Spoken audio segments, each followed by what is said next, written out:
Welcome back to MCB 170, Society and the Brain. This is lecture 26, which corresponds to part 2 of module 13. The title of module 13 is Collective Recollection. The topic of module 13 is memory. In part 1, we focused on individual memory. In part 2, we'll focus on collective memory. Collective memory is this kind of nebulous thing, a kind of a shared conception of the past that influences the behavior of individuals and societies in the present. Artists have used their work to express their understanding of collective memory. Here's collective memory depicted in a butterfly motif. Here's collective memory depicted as a collection of shirts, possibly of deceased individuals. This is a fuzzy point list image of the Imperial Palace in Beijing, China. This is an artwork I like particularly by Bridget Gerzon Mills that she actually titled Collective Memory. She produced this painting while she was pregnant and pondering certain questions. The knowledge of creating a womb to nurture life is programmed in our cells, she says. What else is passed on? The ability to nurture? Our instinct to ensure the infant's survival? What it means to be a mother? A womb and the ability to nurture are largely physical things that are passed on in genes. Our instinct to ensure the infant's survival would be a more automatic process.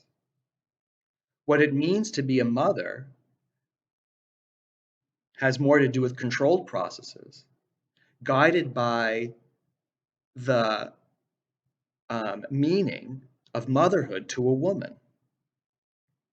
Meaning is embodied in value systems that we download from culture, and value systems and belief systems are an important part of collective memory. This hard to understand but real thing that influences our behavior as individuals and in societies. Let's consider a couple of concrete examples. Around the turn of the last century, the late 1800s, early 1900s, the Canadian government wanted to limit the number of Chinese people who immigrated to Canada. So they imposed a head tax, which was a heavy tax that Chinese people had to pay if they wanted to immigrate to Canada. In the early 2000s, the Canadian government officially apologized to Chinese Canadians for having imposed the head tax, and this apology included monetary compensation. It turned out that there were very few individuals still living who had experienced the head tax. In fact, the payout went mainly to the spouses of Chinese immigrants who had to pay the head tax. It was only about 20 people. So the monetary expenditure of the Canadian government was very low. Nevertheless, this gesture, this apology of one group to another for something that one group imposed on the other about 100 years in the past, nevertheless had a very real effect on Canadian attitudes in the present. It improved the attitudes toward Canada, not only of Chinese Canadians, but of non-Chinese Canadians as well. What about in America? Well, the fact of slavery is very much part of American collective memory. That affects African Americans not only materially, but it affects all of America psychologically and sociologically. In the early 2000s, the US Congress apologized to African Americans for slavery, but did not offer reparations. This raises a few important questions. Do you know about this apology? Do you think it has improved race relations in the United States? Would it have improved race relations more if it had included monetary compensation?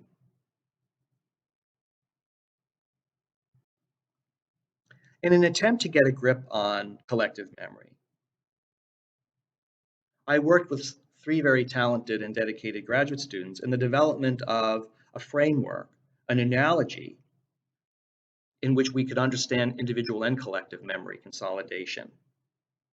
And we wrote this book, which is actually available in the U of I library in case you're interested in borrowing it. And this is our framework. This is our conception of individual and collective memory.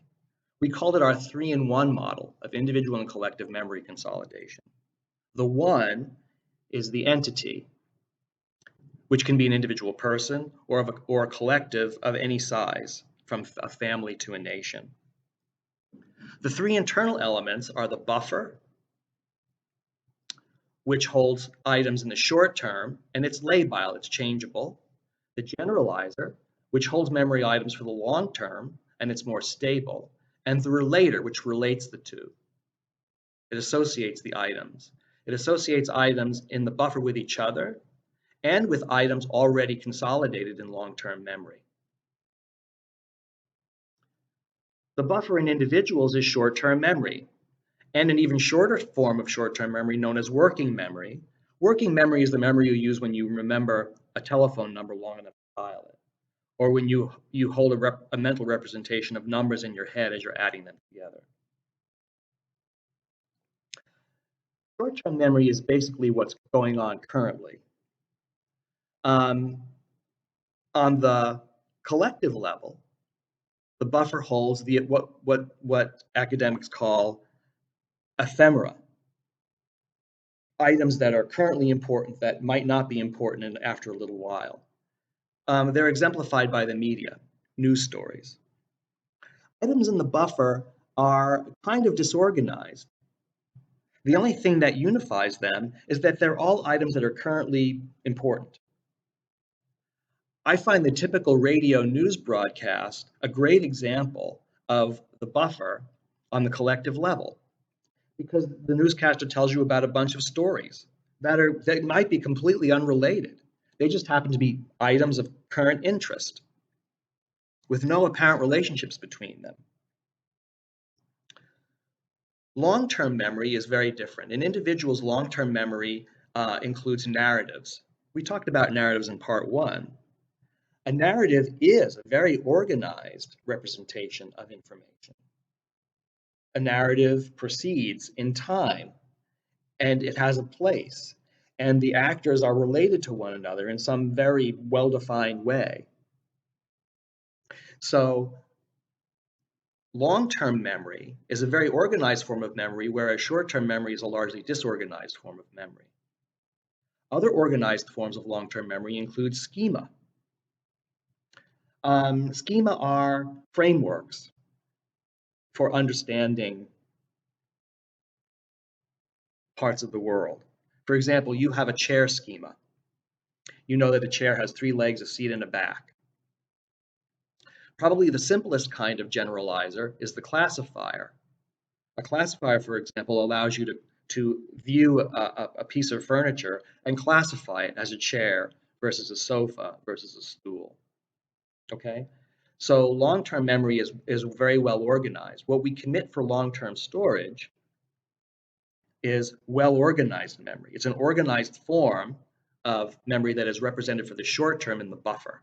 On the collective level, generalized memory are viewpoints, belief systems as codified in books and museums and other memory objects. In between these two is the relator. The relator associates items. It associates items together in the buffer, and it also relates them to items in the generalizer and tries to make sense of them. It endows them with meaning by defining their associations with each other. As we learned in part 1, the main association element in the individual is the hippocampus.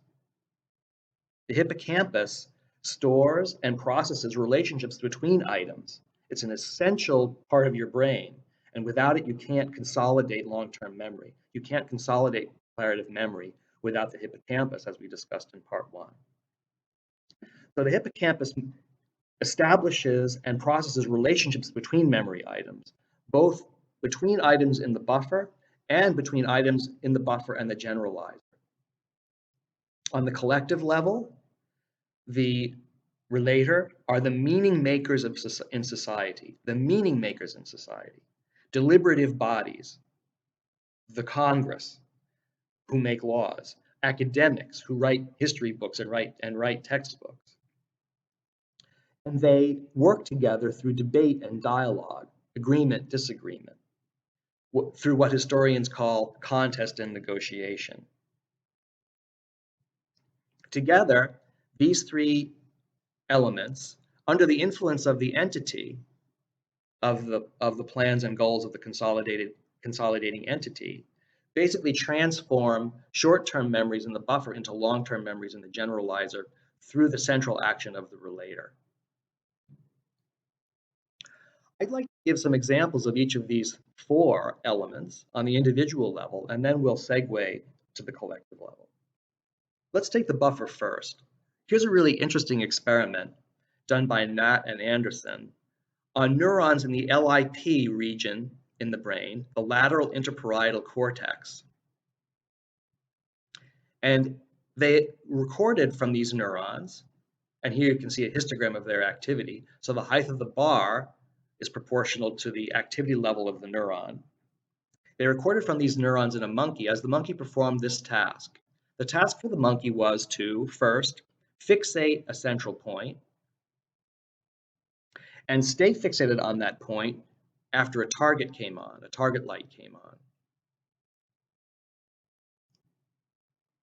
Then the target light went off, but the monkey had to maintain its fixation on the fixation point. When the fixation point went off, then the monkey was to make a saccade in the direction of the remembered target. So the monkey, somewhere in its brain, had to remember the location of the target after the target light went off. And here they're recording the activity of this neuron. So before the fixation light comes on, before any light comes on, the activity of the neuron is very low. And after the whole trial, the activity level is very low. It increases its activity when the fixation light comes on. It increases activity more when the target light comes on.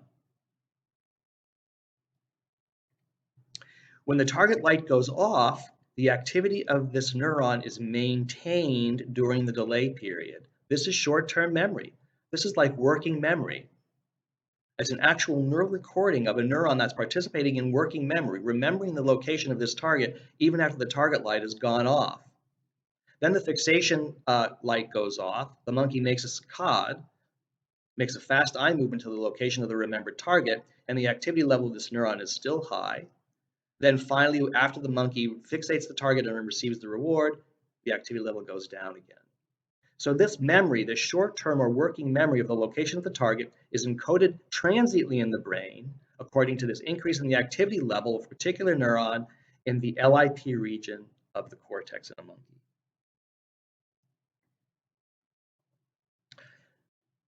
An example of generalization also comes from the monkey brain.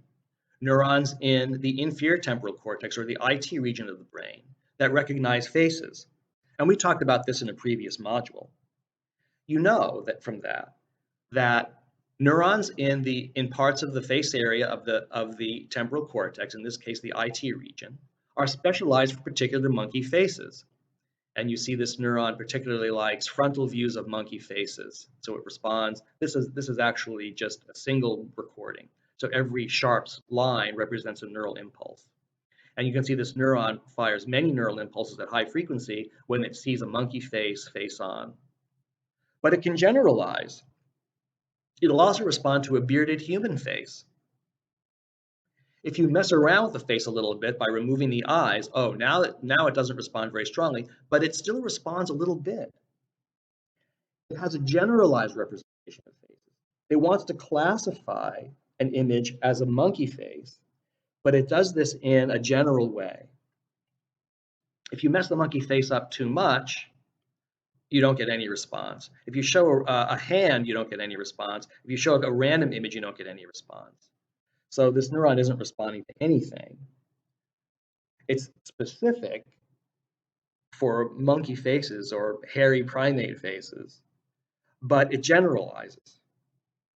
And Populations of these generalizers are very good at classification of many items in general, as we spoke about in a previous module. The relator element, the relationality element, we discussed in part 1. And here's a review. This is the experiment by Eichenbaum and Bunze, where they taught rats series of stimuli, of odor stimuli. In this case, let's say strawberry, blueberry, and kiwi. So the rats learned these associations. They represented them and they could process them in their hippocampus. And they could test that through transitivity and symmetry. In transitivity, if they presented the rat with, say, strawberry, and then offered it the choice between kiwi and peanut, well, the rat should choose kiwi, because that's related to strawberry, through blueberry. So through transitivity, the rat could figure out that given strawberry, it should choose kiwi rather than peanut, for example. And then symmetry is going backward. Given kiwi and presented with blueberry or chocolate, the rat should choose blueberry, going backward. So the rat is able to store and process associations between memory items. And this is mediated by the hippocampus. Rats who lack a hippocampus cannot perform transitivity or symmetry. It's an example of the relationality element or the relator in the consolidation system. What about the effects of the consolidating entity? In part 1, we talked about a very important long-term memory structure, which is the personal identity narrative, which is essentially your life story, but it's not an accurate history of your life. Or a story about you that gives you a place in the world, an important place in the world. It gives you an important role in the world. And by fulfilling that role, you can derive self-esteem and self-worth. Your personal identity narrative is very important for your psychological well-being. And that your psychological well-being is served better by a story that might be a little bit wrong in certain places than by a necessarily very accurate history of your life. This is illustrated beautifully in this example of John Dean. John Dean was one of the troika of individuals who led the Watergate break-in. It was led by Haldeman, Ehrlichman, and Dean, who were high-level officials in Nixon's government, Richard Nixon's government. During his re-election campaign in the early 70s, Haldeman, Ehrlichman, and Dean organized a break-in of an office at the Watergate government building, where important documents important for the Democratic, the challengers campaign, were stolen. This was a very serious crime. It subverted the democratic process at the highest level.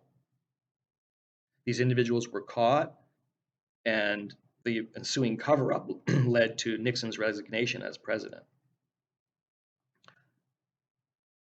The psychologist Ulrich Neitzer found that John Dean got the facts mostly right about Watergate, but he inaccurately overestimated the importance of the role he played in Watergate. Why would a person overstate their role, give themselves more credit for a terrible crime? Well, John Dean's claim to fame is Watergate. If it wasn't for Watergate, no one would know about John Dean. His claim to history is Watergate.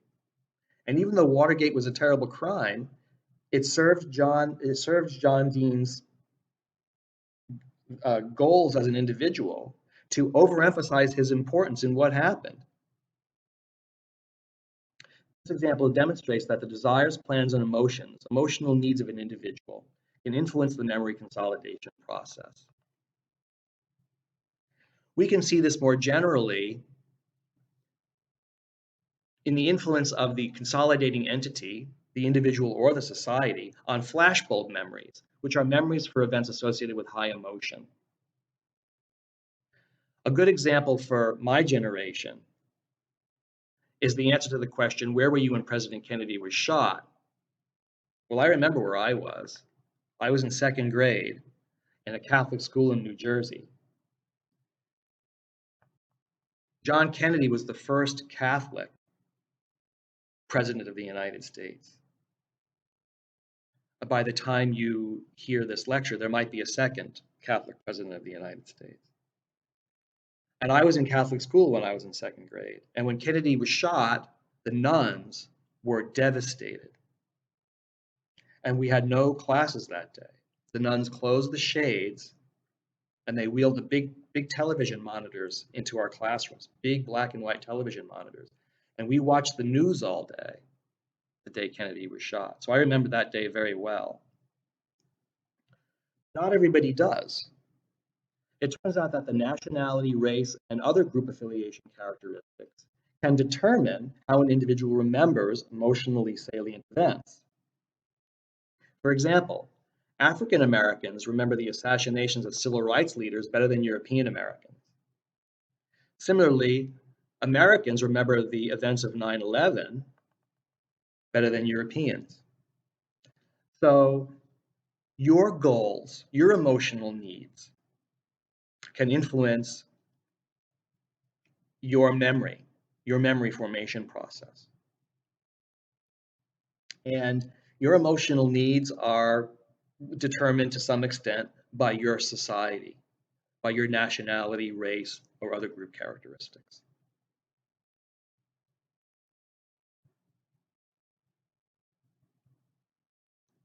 So we proposed a collective memory consolidation process by analogy with the process of consolidation in individual memory. The collective memory consolidation process would produce less changeable long-term memories from more changeable short-term memories. On the collective level, more changeable memories are the media, like news stories. Items that are organized together only because they're grouped together, only because they occur at the same time. They're presented together only because they're happening now. They're items of current interest. It transforms those into less changeable memories, which would be more like stories, frameworks, viewpoints, schemas, as codified in books, traditions, laws, monuments, religions, etc. The relator intervenes between the two. It is the element that takes relatively disorganized items and finds some set of relationships between them, which it then commits to long-term memory. On the collective level, the relator would be the social analog of the hippocampus. It would be deliberative bodies. It would be meaning makers in society, activists, pundits, politicians, artists, playwrights, authors, academics, who try to pull things together and tell the rest of society what they mean. And they might use Google. And they somehow try to reach consensus about the meanings of events. And the relators can be influenced by the collective of which they are a part. And so this is kind of a graphical illustration of what we mean. The collective memory consolidation process will take items in the buffer, like news items, items of current interest, relate them together, not only between each other, but between them and items that are already in long-term storage, and then take that system of relationships, that organized systems of relationships, maybe in the form of a story or a framework or a book or a set of laws, and codify them, commit them to long-term storage for the society. And this process, especially at the level of the relator, can be influenced by the goals and desires of the remembering entity, whether it's a nation or a movement, political movement, or some other group movement. So if there's a collective memory consolidation process, then there should be also a collective amnesia phenomenon. Recall that in individuals, damage to the hippocampal formation, the amygdala, the fornix, that provides the output from the hippocampus, through the mammillary bodies and the thalamus, damage to these structures in here, whether through Korsakov's disease or injury or surgery, will result in retrograde amnesia. Also anterograde amnesia, inability to remember new facts, but it'll result in retrograde amnesia, which is a loss of old memories. And retrograde amnesia, as we discussed in part one, is graded. So if the brain injury occurs, say in the 60s or middle 50s, then the individual will have very poor memory for memory items that occurred recent relative to their brain injury, but have relatively preserved memory for events that occurred remote in time, distant in time from the time of their brain injury. If we are right, and if collective consolidation is analogous to individual consolidation, then there should be such a thing as collective retrograde amnesia.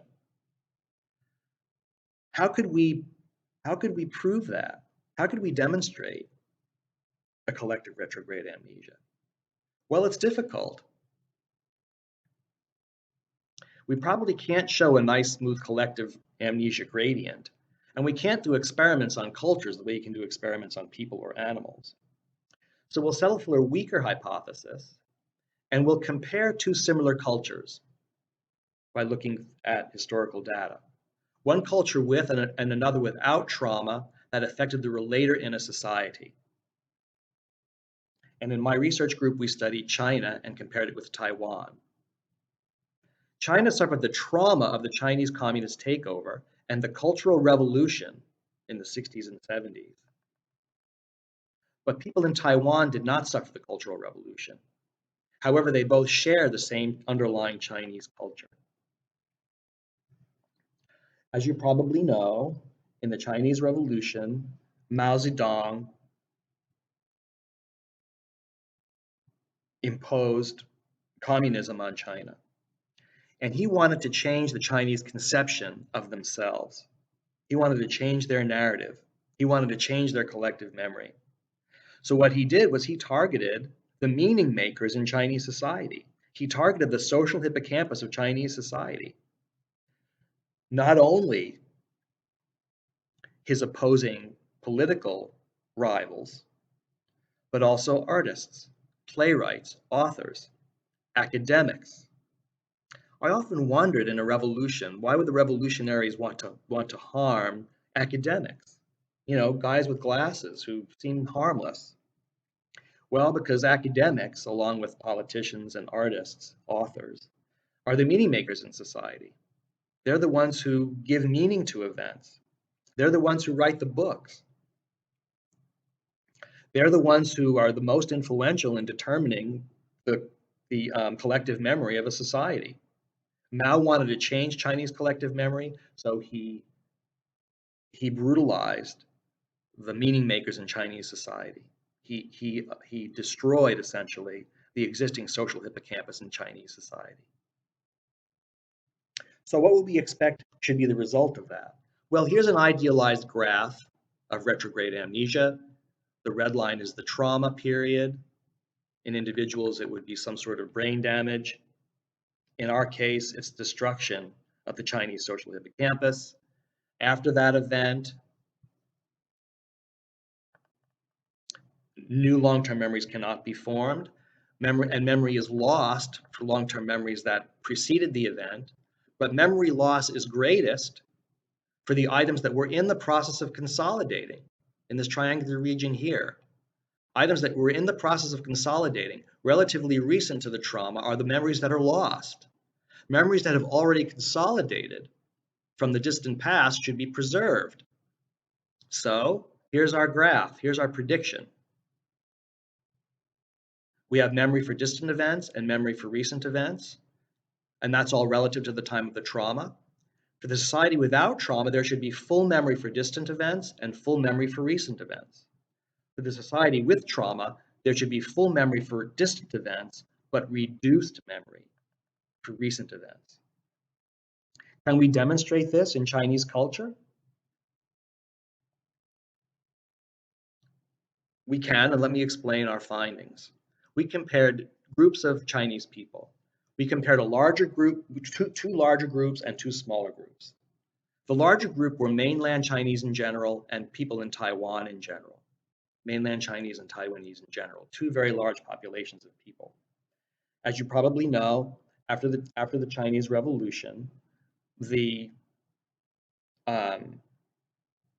The losers fled China if they could. If they had people from all over China who had the means, the wherewithal, fled China and went across the sea to Taiwan. And now there are two predominant Chinese cultures in the world, mainland Chinese and Taiwanese, the two Chinas, as we call them today. The mainland Chinese were under communist rule. They suffered the Cultural Revolution. The Taiwanese were not under communist rule and they did not suffer the Cultural Revolution. We also wanted to compare two smaller groups that were more similar to each other. The He people lived in southwest China, and a lot of those people migrated overland to northern Thailand. So these are people who are even more similar as Chinese people ethnically to each other. Again, the He people in southwest China experienced the Cultural Revolution. The descendants of those who migrated by land to northern Thailand did not experience the Cultural Revolution. And so we compared them for their distant and recent memories, recent relative to the time of the Cultural Revolution. And the trauma was the Chinese communist movements from the early 1950s to the late 1970s, especially the Cultural Revolution from the mid-60s to the mid-70s. In order to compare distant memory, we looked at the religions.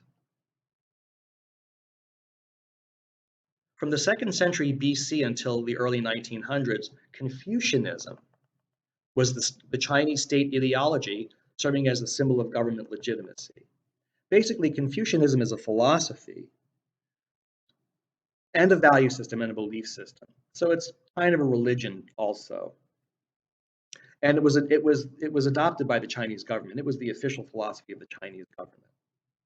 Mao famously stated that he hated Confucianism and he strove to wipe it out during the Cultural Revolution. So all the old government representatives who were Confucianists got thrown in jail or fled the country or were killed. Ironically, many elements of Confucianism remain in modern Chinese culture. Mainland Chinese are aware of Confucius and the 5 essential relations. The 5 essential relations are hierarchical relations. Ruler commands ruled. Father commands son. Husband commands wife. Older brother commands younger brother. Friend to friend, friends can command each other at the lowest level. Mao tried to wipe out Confucianism, but he really couldn't do it. So much of the essence of Confucianism was so well consolidated in Chinese collective memory that Mao couldn't get rid of it. In fact, he appropriated a lot of Confucianism and called it Maoism. And if you think about China today, you can ask, what about the 5 essential relations? What about ruler commands ruled? Is that still operative in Chinese culture today? You better believe it. So Confucianism still influences mainland Chinese culture, even though the Chinese today are not aware that many of the influences on their society actually originated in Confucianism. On the other hand, people in Taiwan are very aware of the Confucianist basis of their culture. In fact, the oldest living descendant of Confucius lives in Taiwan, and his birthday is celebrated every year. Whereas Confucianism is more philosophy than religion, Taoism, combined later with Buddhism that came to China from India, is more of a religious religion, capital R religion, let's say. The Communist Chinese Party attacked religion as the opium of the people. So during the Cultural Revolution, the Maoists tried to eradicate religion in China. Now, mainland Chinese know about Taoism and Buddhism, but they know little about how these religions were practiced by their recent ancestors. A good example is feng shui. Feng shui is Taoist. Feng shui still is practiced by people in China. It still determines how the Chinese lay out their buildings and lay out their towns. It's an aesthetic sense that derives from Taoism. And even though Chinese today might still practice feng shui, even people in the Chinese government might practice feng shui, they don't know that it came from Taoism. So the influence of Taoism is still there. It was so well consolidated into Chinese collective memory that it's still there, but the Chinese don't know it as religion. They don't know it as Taoism. On the other hand, people in Taiwan and in northern Thailand are very aware of the Taoist and Buddhist influences on their culture. What would this be like hypothetically in America today if we had something like the Cultural Revolution? If a bunch of revolutionaries took over America and tried to totally reshape American collective memory? Well, Thanksgiving is coming up, and most of us will celebrate by eating turkey and cranberry sauce and pumpkin pie. And we might even know about the pilgrims, people who wore funny hats and funny pulled up stockings. So we would remember about Thanksgiving. We would remember about the pilgrims, but we might not be able to connect our Thanksgiving traditions with our present understandings. In fact, if there had been, say, for example, an American Cultural Revolution, we might be unaware of the fact that the Pilgrims came to America to flee persecution by the Church of England. So we would have full memory of some events in the past, but have reduced memory for the connection of those events with our current practices, as appears to happen in China with Confucianism, Taoism, and Buddhism. To analyze more recent memory, we looked at the novel. The novel is a literary form, and it's a relatively recent literary form. In fact, Chinese people only started writing novels in the early 1900s. The novel was becoming really popular in China just before the Cultural Revolution. So it's an ideal potential collective memory item to study in this context. A good example of what happened during the Cultural Revolution is Shen Kongwen, who was a very well-known novelist during the pre-trauma period, right before the Cultural Revolution, right before the Chinese Revolutionary War. During the Cultural Revolution, all works by Shen were forbidden to be published, and he was forbidden to write. In fact, Shen was sent to jail, and there are stories of him in the prison yard with a metal bucket over his head, and the guards would throw pebbles against this metal bucket. This great beloved novelist was persecuted by the communist government. After the Cultural Revolution, he was released from prison, but he would not write. He became the curator of doll costumes in a museum in Beijing. Influential textbooks published in the 50s and 60s in China paid little attention to Shen's work. He was basically forgotten by the mainland Chinese. Now, after time has passed, different leaders of China have exerted their influence. There's been some opening up culturally. Now Shen is considered to be one of the finest writers in Chinese literature. But during Mao's time, he was essentially forgotten in mainland China. Still remembered in Taiwan, still remembered in Hong Kong. He was remembered in other parts of the world, forgotten in mainland China. Now, gradually, with Chinese opening to the rest of the world, he is now again recognized as a great writer. So something similar happened with Zhang Ailing. Zhang Ailing actually escaped China, but she did most of her work right before the communist takeover and right before the Cultural Revolution. After the Cultural Revolution, her works were almost completely forgotten in mainland China. In the 80s, Zhang's works were reintroduced to the mainland, mainly from Taiwan and Hong Kong. But many people in China, on the Chinese mainland, considered her a writer from Taiwan or Hong Kong, rather than as a mainland Chinese writer, which she actually was. He immigrated to the United States and became a professor of literature at Berkeley. Again, another great example. Now she's embraced by many Chinese as a great Chinese writer, but after the Cultural Revolution, she was forgotten. Nobody in China even knew who she was. Let's come back to our hypothetical American analogy. Let's say there was some sort of cultural revolution, some revolutionaries take over the United States and they want to impose a new collective memory or wipe out the old collective memory. So they imprison or they banish or they kill all the meaning makers in society. And they decide that any kind of provocative entertainment should be forbidden. Well, we have a lot of provocative entertainment going on now, which is kind of in the process of consolidating. We're trying to figure out, I guess, what it all means. And one figure who I would say is pretty well established as a provocative entertainer is Lady Gaga. If we had such a cultural revolution in, say, some part of the country and not another, well, then the memory of Lady Gaga in the part of the country experiencing this American cultural revolution would be completely wiped out. No one would even know who Lady Gaga even was. There'd be no memory of her whatsoever.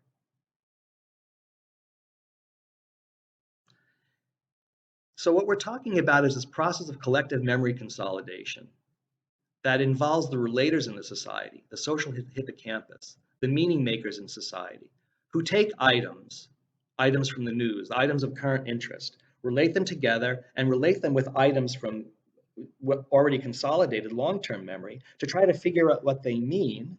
And once it has those meanings in place, then it commits that system of relationships to long-term memory.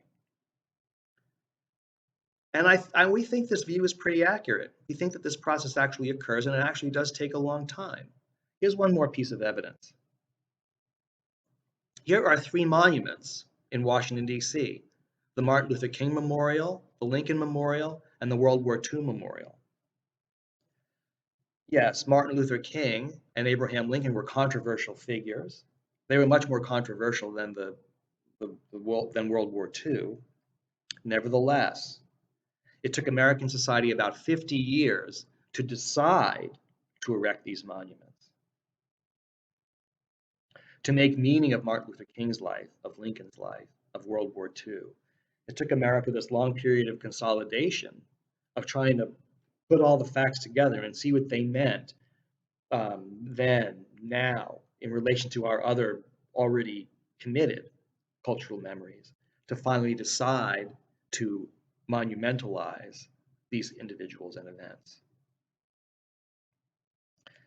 So collective memory contains our beliefs and values. What we need to download into our controlled processes from culture comes from the collective memory of the culture. We all depend on it. And in a sense, we all contribute to it. Some of us contribute more than others. And I would say that the main difference, really, between individual and collective memory, which I think are similar on a fundamental level, are different in that individual memory dies with the individual, but cultural memory can live on, potentially forever, which really makes you stop and think. What you contribute of lasting value to cultural memory, to collective memory, could last for a long time. I'll end there.